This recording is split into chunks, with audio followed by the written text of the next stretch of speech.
Abort qadağandır deyə riskli hamiləlik yaşayan qadın həyatını itirməlidirmi? Siz bunun cavabını düşünənə qədər biz digər xəbərlərə keçək. Saf televiziyasında tibb xəbərlərinin vaxtıdır. Studiyada Günel İbadovadır. Hazırda paytaxtda əczaçılığın müasir problemləri müzakirə edilir. Azərbaycan Tibb Universitetində baş tutan tədbir Azərbaycan Əczaçılıq Assosiasiyasının təşkilatçılığı ilə həyata keçirilir. Tədbirdən detalları indi izləyəcəksiniz.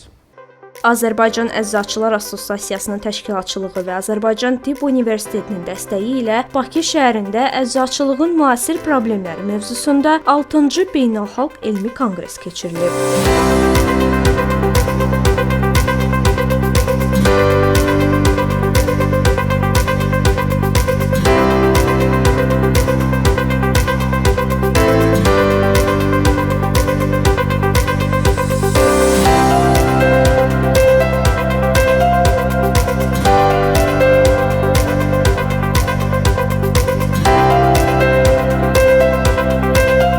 Nə təhsili, nə praktiki fəaliyyəti beynəlxalq inteqrasiyasız təsəvvür etmək mümkün deyil. Ona görə ki, hal-hazırda bilirsiniz ki, Tibb Universiteti təhsildən əgər danışsaq, Tibb Universitetində son illərdə böyük islahatlar aparılır. İslahatların əsas məqsədi, məramı ondan ibarətdir ki, bizim universiteti bitirən insanların, tələbələrin diplomları xarici ölkələrdə tanınsın. Ona görə də universitet tərəfindən cürbəcür tədbirlər var. Məsələn, son 5 ildə bütün dövlət standartının içində bilirsiniz də bütün fənlər, onların saatları, mövzuları hətta dünyanın qabaqcıl universitetlərinə uyğunlaşdırılıb. Məsələn, Hacıtepe Universiteti Amerika sisteminə, Türkiyə Cümhuriyyətinə əsasən bizə yaxın olan universitetlərin proqramları ilə demək olar ki, eyniləşdirilib. Yəni, həm təhsildə müəyyən inteqrasiya eləməyə köməklik göstərir, həm də universiteti bitirəndən sonra diplomların tanınmasına köməklik göstərəcək. Təhsildə inteqrasiya nə deməkdir? Məsələn, hal-hazırda müvafiq mübadilə proqramları var, məsələn, Erasmus və s. Bu proqramlar çərçivəsində, məsələn, adi bir tələbə, bizim tələbəmiz, tutaq ki, Əczaçılıq Fakültəsinin 2-ci kursunda oxuyur, bir semestr dərsi gedib Hacıtepe Universitetində oxuya bilər və Bakıya qaydanda, Azərbaycana qaydanda onun orada oxuduğu fənlər, verdiyi qiymətlər buradakı ilə eyni olduğu üçün hesab edin ki, bizdə oxuyub, tanınır. O cümlədən əksinə bu cür proseslər aparılır və bunlar gələcəkdə ikili diplomların tanınmasına və bizim mütəxəssislərin birincisi diplomlarının xarici ölkələrdə tanınmasına bu həm də önəmlidir ki, xarici vətəndaşların Tibb Universitetində gəlib təhsil alma imkanlarını daha da genişləndirəcək. Ona görə ki, indi hal-hazırda bizim universitetin beynəlxalq akkreditasiyadan 2 ildir keçiblər. Əvvəlki beynəlxalq akkreditasiya yox idi. Müəyyən biz problemlərlə üzləşmişik axırıncı illərdə. Ona görə ki, əvvəl tutaq ki, ildə 500-600 nəfər adam qəbul olurdu bizim xarici tələbə. Bu il biraz sayında azalma var. Ona görə də bunlar gələcəkdə həm xarici kontingentin bizim universitetə cəlb olunmasına köməklik eləyəcək, həm də təhsilin, tədrisin keyfiyyətini yüksəldəcək. Qaldı praktik əczaçılıq sahəsinə. Praktik əczaçılığın bizdə əhalinin müalicə profilaktika məsələlərinin dərman preparatları ilə təminində ümumiyyətlə problem yoxdur demək olar ki, yəni ölkəmizin ən ucqar nöqtəsində belə aptek şəbəkələri var. Başqa məsələ ki, istehsal prosesində ölkədə müəyyən problemlər var. Yəni ölkədə əhalinin istehlak elədiyi dərman preparatlarının bu gün təxminən 5% yalnız ölkədə istehsal olunur. Ancaq buna baxmayaraq cənab prezidentin 2022-ci ildə verdiyi əczaçılığın dayanıqlı inkişaf haqqında sərəncama əsasən çoxlu yerli istehsal müəssisələri qurulur. Bunlardan məsələn Gen İlaç Türkiyənin iştirakı ilə qurulan, Macarıstanın iştirakı ilə qurulan Skandens və s. İsrail iştirakı var, ölkəsi iştirakı ilə, Rusiyanın iştirakı ilə qurulan zavodlar var. Bunlar birgə hələlik zavodlar qururlar və birgə istehsal olacaq. Yekunda həm ölkəmiz dərman təchizatı ilə yaxşılaşdıracaq təchizatı, həm də bu preparatların xarici ölkələrə satmasına çox yaxşı şərait olacaq. Tədbirin məqsədi son illər ərzində əldə edilmiş nailiyyətləri qiymətləndirmək, gələcək işləri planlamaq və əczaçılıq sahəsində müasir problemlərin həllinə töhfə verməkdir. Bu günlərim əczaçılar üçün çox önəmli bir gün oldu. Azərbaycan Əczaçılar Assosiasiyasının təşkil elədiyi beynəlxalq konfrans baş tutdu və burada hamının gözlədiyi maraqlı mövzular müzakirə olundu, çıxışlar oldu, beynəlxalq çıxışlar bunu bəzədi bu konfransı və burada Əczaçılar klubu və onun sədri Şövqü müəllim iştirak elədi və Azərbaycan Əczaçı Sahibkarlar Assosiasiyası olaraq mən Azər Xudiyev iştirak elədim.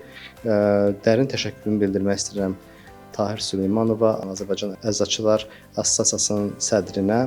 Çox əziyyətli bir tədbir idi, amma əczaçıların akademik işlə məşğul olan alimlərimizin və təşkilatçılığın yüksək səviyyədə olması nəticəsində bir daha əczaçılar vəhdət göstərib, toplandı, ümumi dəyərlərin və akademik birliklərin təkamülünü, əsasını bir daha bu günlərim qoydular. İnnovativ dərmanlar və onların tətbiqi və Azərbaycan bunların uzlaşmasını əlbəttə ki, bir sahibkarların maliyyə yatırımından, alimlərimizin bu işin tətbiqindən və bir çox amillər var ki, bunlar vəhdət şəklində baş verdikdə bunu Azərbaycan vətəndaşı faydasını görəcəkdir və bu yaxında əminəm ki, yeni innovativ device'lar, yəni ağıllı dərmanlar dedikdə hansısa bir dərmanın qəbulu və yaxud da ki, onun bu və ya digər formada insan bədəninə qəbul olunması və dünənkindən nisbətən bu günlərin fərqli inkişafda olaraq şəfa tapması artıq başlayıbdır. Azərbaycanda ağıllı ilaclar, yəni selektiv xəstəliklərə təsir göstərərək və nəticələrin bir çox 5 preparat qəbul etməkdənsə bir preparatı qəbul etməklə hədəfli xəstəliyə mübarizə aparılması və onun idxalı artıq Azərbaycana dərman və vətəndaş onu qəbul etməsi baş veribdir və pandemiya dövründə də belə ağıllı ilaclardan istifadə olundu. Hal-hazırda onkologiya və hematologiya sahəsində də bu preparatlar artıq öz tətbiqatını görür. Onkoloji preparatların içərisində kompleks yox, hansısa problemin həlli üçün istiqamətlənmiş ilacların, dərmanların artıq Azərbaycana idxalı baş veribdir və artıq xəstələrimiz də ondan fayda görürlər. Əlbəttə ki, həm xəstəliklər inkişafdadır və dərman istehsalı da dünyada, kəşflər də inkişafdadır. Nə qədər çətinliklər varsa, əczaçılar fədakarlıqla alimlərindən, istehsalçılardan və idxalçılardan və həkimlərin bu məhsullar haqqında məlumat olmasına qədər proseslər çoxdur, təbliğat prosesləri çoxdur. Hamısı bu əczaçılığın məfhumunun, dəyərlərinin, tətbiqatın, işinin, cəfanın bir hissəsidir. Bunlarda sözsüz ki, günbəgün inkişaf vardır. Azərbaycan Əczaçılar Assosiasiyası Tahir Süleymanovun başçılığında Əczaçılıq klubu Şövqü müəllimin başçılığı altında və Azərbaycan Əczaçı Sahibkarlar Assosiasiyası olaraq mən Azər Xudiyevlə bərabər əczaçılıq fəaliyyətini göstərən və orada fərqli nominasiyalar nəzərdə tutularaq və sorğu əsasında qiymətləndirilərək, şəffaf olaraq, demokratik olaraq dəyərləndirilən nominasiyalar oldu və əczaçılarımız mükafatlarla dəyərləndirildi və bu bir daha növbəti illərə xoş bir ənənəyə çevirəcəyinə əminəm. Bu günlərin 3 assosiasiyanın vəhdətindən yaranan düşüncənin və ümumi əczaçılıq cəmiyyəsinin dəyərlənməsindən minimal da olsa əczaçılar dəyərləndirildi. Əczaçılarımız fərqli fəaliyyətlərinə görə illərdir çəkdikləri əziyyətə görə, vətəndaşlarla olan münasibətlərə görə və peşəkarlıq dəyərləndirilməsinin vəhdəti olaraq fərqləndirildi və qiymətləndirildi. Bu xoş bir dəyərdir.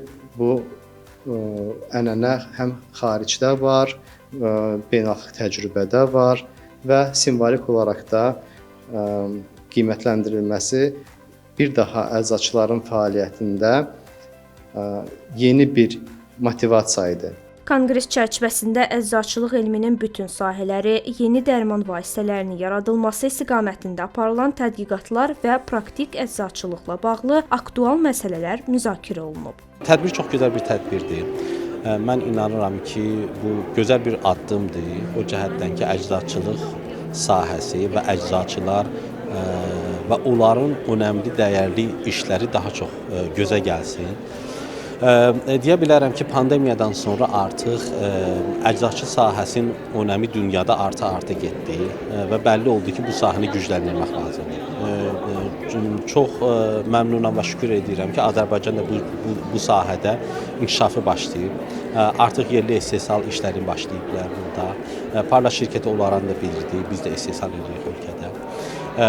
Və təbii ki, əczaçıların sayı bu sahədə gərək daha çox olsun.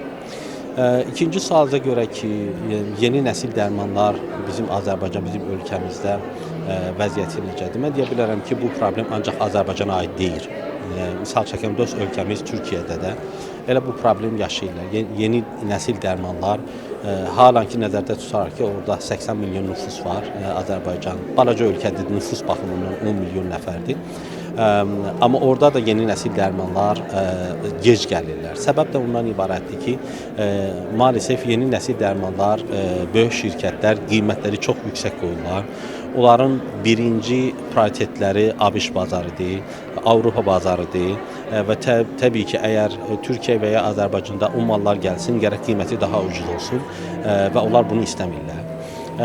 Amma məncə yerli istehsala daha çox dəstək vermək, imkan yaratmaq ki, o molekullar ölkənin içində istehsal olunsun və bu güc var hal-hazırda Azərbaycanda. Bu imkan yaradılacaq ki, o dərmanlarda bizim xəstələrə çatsın. Tədbirdə dövlət qurumlarının, özəl sektorun nümayəndələri, tədqiqatçılar, professor müəllim heyəti və tələbələr iştirak edərək bilik və təcrübə mübadiləsi aparır. Əczaçıların nəzəri və praktiki təcrübəsinin arasında əlaqə çox vacib məsələlərdən biridir və biz bir ictimai təşkilat olaraq bu məsələdə özümüz də məsul hesab edirik. Nəyə görə? Çünki nəzəri hissəylə bildiyiniz kimi Tibb Universiteti hər il əczaçılar məzun edir və praktik hissə bizdə artıq istehsalat müəssisələrində olur. Bu baxımdan Əczaçılar Qrupu İctimai Birliyi mütəmadi olaraq təlimlər keçirir. Məzun tələbələr, eləcə də yuxarı kurs əczaçı tələbələri yerli istehsalat müəssisələrinə dəfələrlə təcrübə keçirməyə aparıbdır. Həm də həmən istehsalat müəssisələri ilə birlikdə təlimlər təşkil eləmişik və bu təlimlər nəticəsində həm aptek müəssisələrində, həm də istehsalat müəssisələrində yəni bir çox əczaçılar iş yeri tapa bilmişdilər. Rəqəmsallaşma mütləq vacibdir və bizim əczaçılar bu prosesdən geri qalmamalıdırlar. Onların davamlı təhsili və eləcə də iş yerlərində davamlı inkişafı vacib amillərdən biridir. Konqres 18 davamlı tibbi təhsil balı ilə qiymətləndirilib və Azərbaycan Tibb Universitetinin böyük konfrans salonunda baş tutub.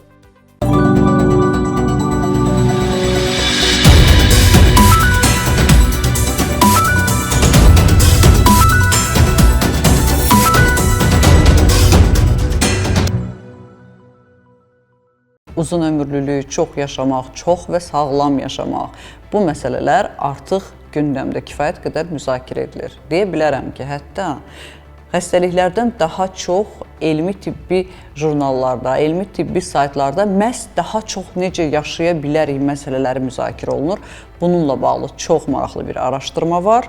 Birlikdə baxaq.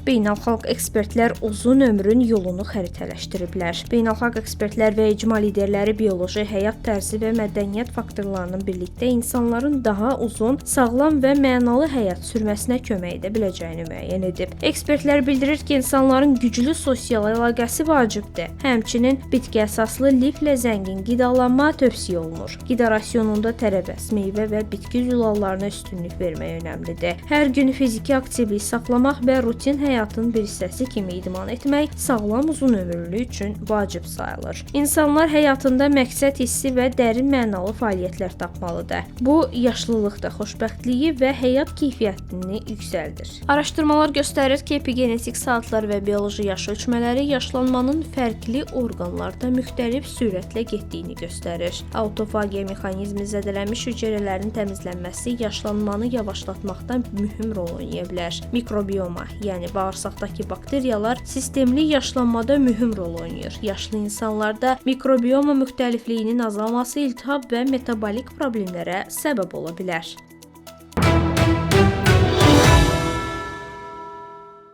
Normadan artıq emal olunmuş qidalar bütün dünyada insanların sağlamlığı üçün ziyandır. Alimlər həyəcan təbili çalırlar və eyni zamanda ucuz olan bu emal edilmiş qidaları insanlar yeməsin deyə dövlətlərə, hökumətlərə maraqlı bir təklif irəli sürüblər. Deyirlər, gəlin vergiləri artıraq. Bəlkə onda normadan artıq emal olunmuş qidalar insanlar tərəfindən bu qədər istehlak olunmaz.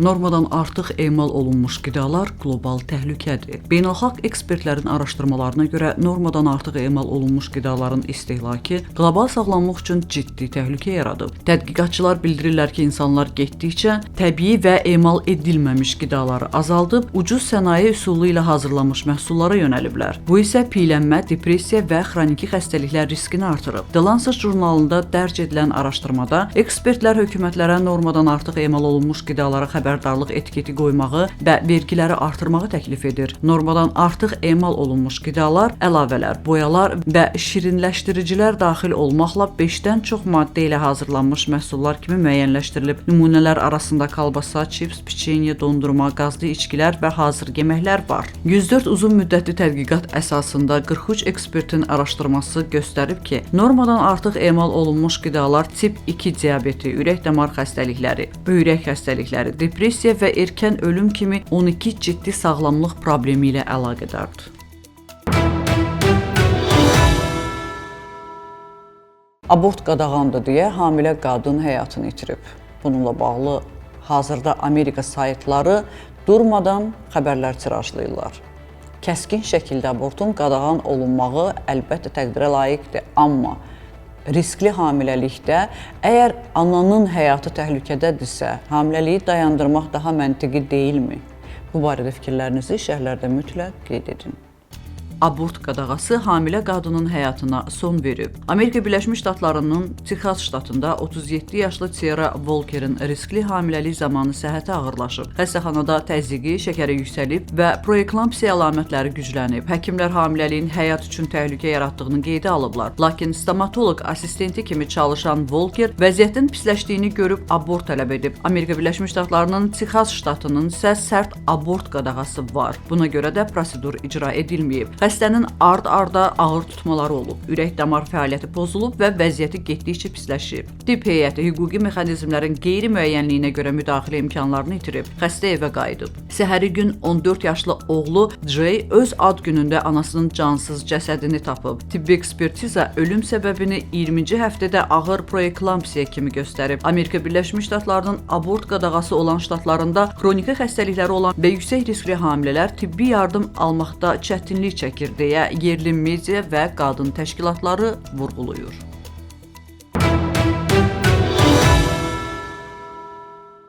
İçkilər və siqaret xüsusi saytlarda satılacaq. Üstəlik oradan alış-veriş eləmək üçün xüsusi QR kodlar və yaşınızın yeniyetmə çağına getdiyiniz barədə sənədlə olacaq, yəni şəxsiyyət vəsiqəsi ilə alınacaq bunlar. Bu qaydalar hələlik Yunanistanda tətbiq olunmağa başlayacaq və artıq onların bunun üçün xüsusilə hazırlanmış saytı da hazırdır. Düşünürəm ki, bu pilot layihədən sonra dünyada bir çox ölkələr bunu edəcəklər. azyaşlılara alkoqol və tütün satışı rəqəmsal alətlərlə məhdudlaşdırılır. Yunanistan hökuməti yetkin olmayanlara alkoqollu içkilərin və tütün məmulatlarının satışını dayandırmaq məqsədi ilə 3 yeni rəqəmsal alət təqdim edib. Yeni sistemin birinci hissəsi xüsusi tədbirlər üçün elektron qeydiyyat platformasıdır. İş yerləri, azyaşlıların iştirak etdiyi məktəb məclisləri, məzuniyyət mərasimləri kimi özəl tədbirləri xüsusi saytda əvvəlcədən bildiriləcək. Bu onlayn platformada alkoqol və tütün satan bütün mağazaların məhsulları olacaq. Satılacaq portalında nə satdıqlarını qeyd edəcəklər. Saytda yaş təsdiqi mexanizmi aktiv olacaq. Satıcı telefonlarında göstərilən QR kodu oxuyaraq alıcının yaşının yetkin olub-olmadığını görəcək. Yeni qanuna əsasən azyaşlılara alkoqol və tütün satan şəxslər 500-dən 10.000 avroya qədər cərimə ödəyə, biznes lisenziyasını itirə və hətta 3 ilədək həbs oluna bilər.